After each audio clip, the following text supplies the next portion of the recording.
Bulong ng alon. Isang gabi, tumuntong ako sa isla ng West Philippine Sea at hindi ko inasahan ang katahimikang sasalubong sa akin. Bilang isang bagong mangingisda, naglayag ako kasama ang ilang kaibigan upang manghuli ng isda sa gabi. Maraming beses ko nang narinig ang mga kwento tungkol sa dagat na ito. Ngunit nais kong maranasan ang tunay na buhay sa karagatang may alitan. Habang hinahanda namin ang aming mga lambat, hindi ko maiwasang mapansin ang kakaibang damdamin dala ng karagatan. Ang dagat ay napakatahimik, ngunit ang alon ay tila may bulong. Mga kwento ng kasaysayan at ng mga mandirigmang Pilipino. Sa ilalim ng kumikislap na mga bituin, halos naririnig ko ang mga hininga ng mga nauna sa amin. Nasa ganitong lugar rin bumangon at nagpatuloy. Ngunit ngayon, sa kabila ng kalmadong paligid, alam kong may bahid ng takot sa hangin. Nagpatuloy kami sa paghahagis ng lambat at sa aming pagtigil sa mga isla sa malalayong bahagi ng karagatan. Sa hindi kalayuan, biglang sumulpot ang mga ilaw ng isang barkong banyaga. Hindi ko may paliwanag ang bigat ng aking naramdaman.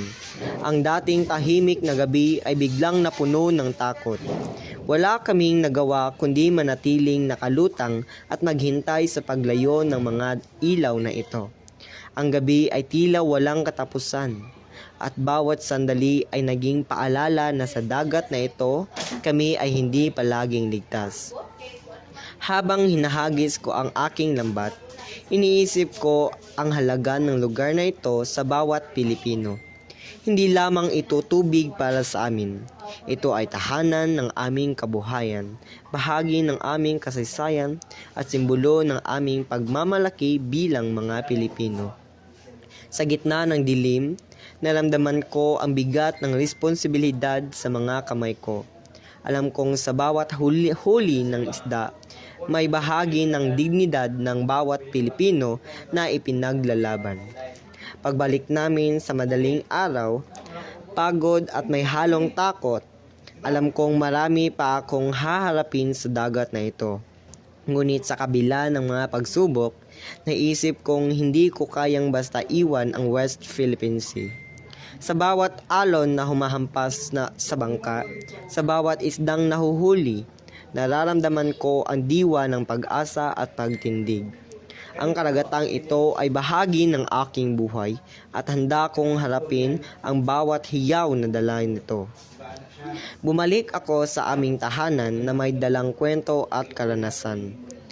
Habang pinagmamasdan ko ang aking mga kamay, puno ng mga pasan at hirap, alam kong ang bawat sugat at pagod ay may kasamang diwa ng bawat hamon. Sa West Philippine Sea, natutunan kong ang bawat gabi ay hindi lamang laban sa dilim, kundi laban sa pag-agaw sa aming karapatan. Ang alon ay patuloy na bumubulong. At habang naririto ako, makikinig ako sa bawat kwento at ipaglalaban ang tahanang ito ng aming bayan.